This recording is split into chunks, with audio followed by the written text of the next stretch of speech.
I started using TikTok as a joke. My students wouldn't shut up about it. I literally had to find out like what they were talking about. And when the pandemic hit, I was quarantined in a tiny 1-bedroom studio, teaching from a laptop, going insane. And TikTok became a way to not just connect with my students, but with the world. And because I thought I was so clever, I named my account Mr. McTikTok, you know, because my last name's McClintock. I was so proud of that. My humor has always been self-deprecating. Shocking, I know. So I made a video poking fun at myself, and somehow that video blew up and it garnered a small following, which turned into something that I could never have imagined. I started meeting people, but like literally flying across the country to meet internet strangers. And now years later, I have friends who are gonna stay at my apartment next week. Literally, like how cool. What started as like a silly way to reach my students became something so much bigger. When we finally got back into the classroom, I was making TikToks after school for fun. And then my students, who were supposed to be like too cool for anything, started joining in. It became like this unofficial after school club. Because like, even though we were still at school, sports wasn't allowed, and this was something they got to be a part of. We made like the most ridiculous, over the top videos, roast battles, crazy stories. And somehow, between all of the goofiness, I ended up mentoring these kids. We made core memories together, ones we still talk about, even now that they've graduated. And then I posted a video about my wedding, and all of a sudden the world knew about my TikTok. Like, more people watched that little clip of my wedding than the royal wedding. In your face, Will and Kate. From there, I got to share the fun side of being married, but then I got to dive into the deeper stuff, like struggling with my dad taking his own life and the struggle of my own mental health. My goal has always been to make people laugh, to be an escape for 15 seconds, but I started sharing this stuff because I knew that somebody out there needed to hear it. And then I started to get messages from people.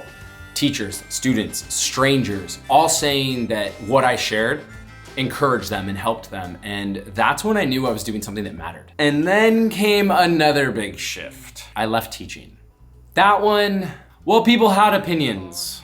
I get it. Some of you wanted me to stay in the classroom forever. I get it. Teaching is an incredible career, but I needed to take time for myself and my marriage, my mental health, and for my future family. And of course, to keep making ridiculous videos. And even though I consider this full time, it hasn't gone as planned. Shocker, I know.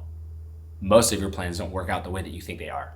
But my goal has never changed, to make people laugh and encourage them along the way. I know this whole TikTok ban has people divided. I get both sides, I really do. I love TikTok for how it connects people and gives voices to so many.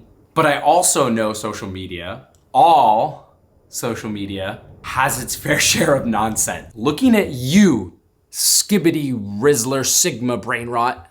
Through it all, I've tried to be a light, to make content that families could watch, to create from a place of joy, which hasn't always been the case, but I've tried to be led by my faith. Believing that if my video makes somebody smile for 10 seconds, then it was love in action. And that's what I'm called to do as a Christian. And at the end of the day, I want to be an influencer for good. And whether or not you accept it, influencers aren't just on social media. You're literally surrounded by them. Your coworkers, family, friends, people you look up to, whether they have 1 million followers or none, everyone influences someone. So if I can use my platform, whatever that looks like, to spread kindness, humor, a little bit of light, I'm doing what I was meant to do. TikTok has been a wild ride. It's given me opportunities I never even dreamed of. Friendships, I wouldn't trade for anything. It's taught me how to handle everything from internet fame to cyberbullying to my own insecurities. And this isn't the end. I'm still making content elsewhere. You can find me on Instagram at Mr. McTikTok, because I'm still proud of that one. On my YouTube Shorts channel, Mr. McTikTok, and my vlogging channel that I personally really, really love, and it's just Kevin McClintock. This guy. So if you ever need a laugh, I'll be here, doing what I do best, making fun of myself.